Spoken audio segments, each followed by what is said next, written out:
et je vous partage le diaporama portant sur le choix des outils de calcul du rendement des placements.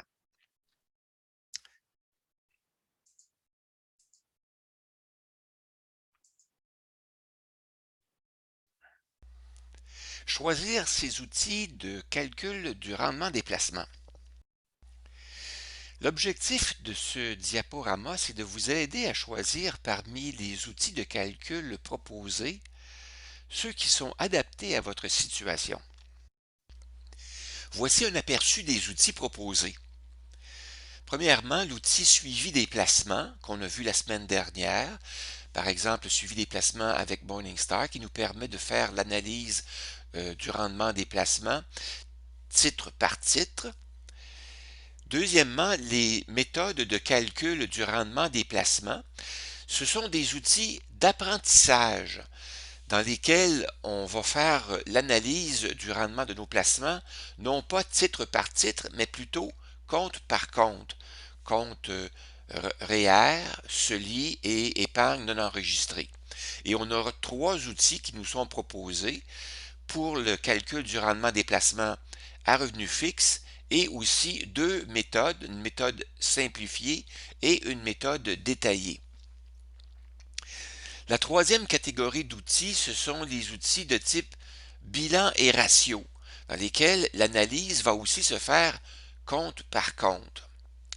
Et dans ces outils-là, on en a trois. On a un outil qu'on appelle la méthode simplifiée, un autre qui est la méthode détaillée par mois et l'autre la méthode détaillée par date.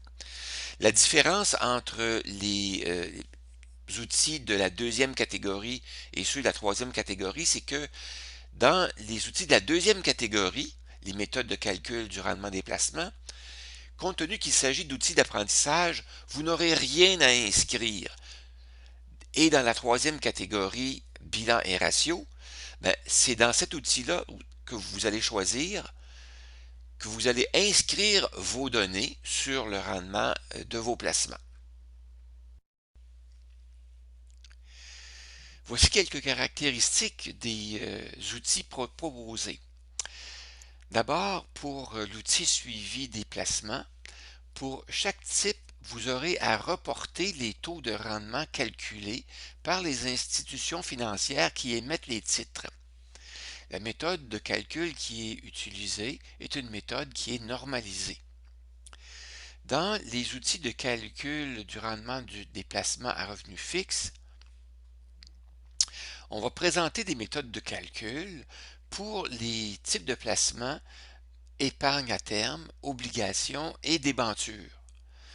Dans les deux autres types d'outils, les outils avec la méthode détaillée et la méthode simplifiée, ces deux types d'outils-là vont convenir pour les placements à revenu fixe et à revenu variable.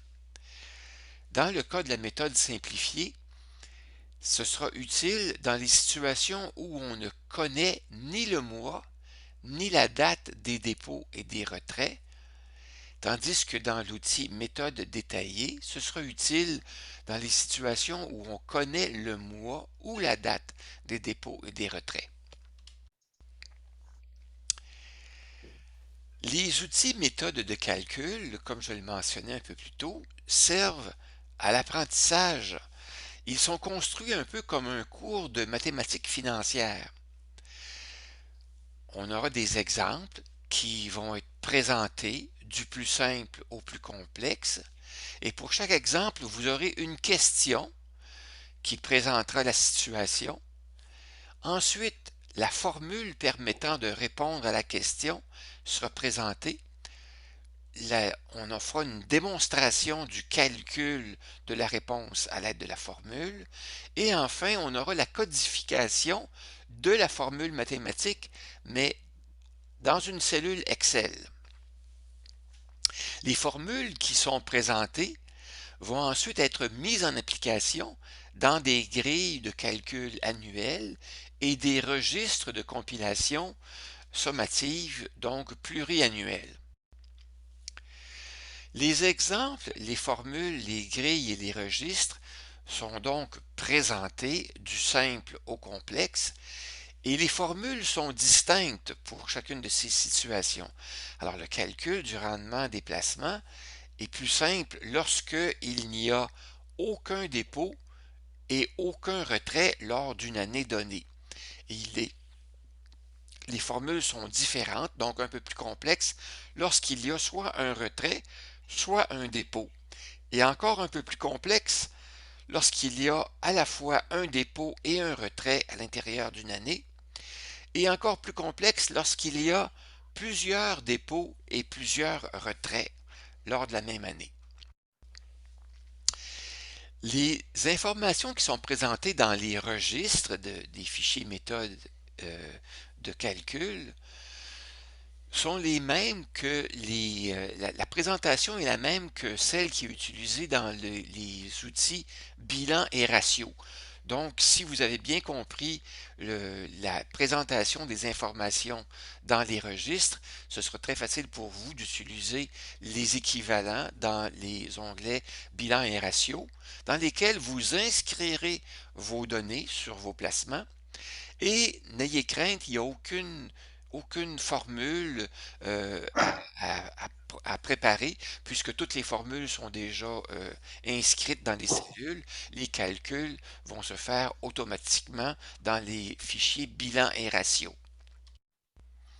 En résumé, votre tâche consiste à lire et comprendre les méthodes de calcul, les exemples, les formules, les grilles et les registres, à identifier les éléments plus difficiles à comprendre et à formuler vos questions et, le cas échéant, à me les acheminer par courriel.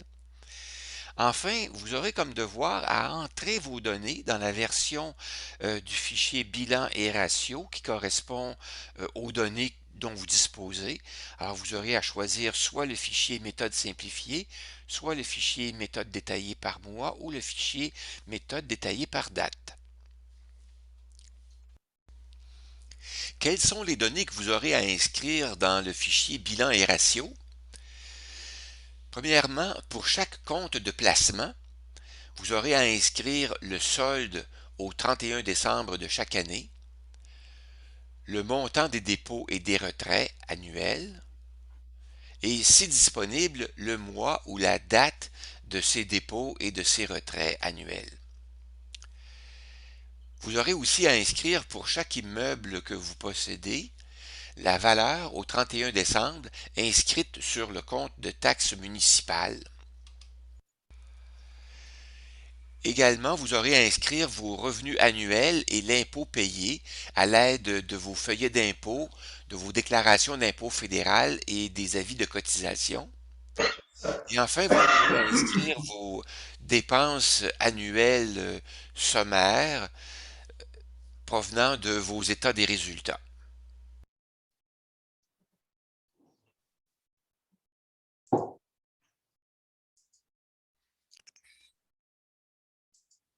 J'arrête l'enregistrement.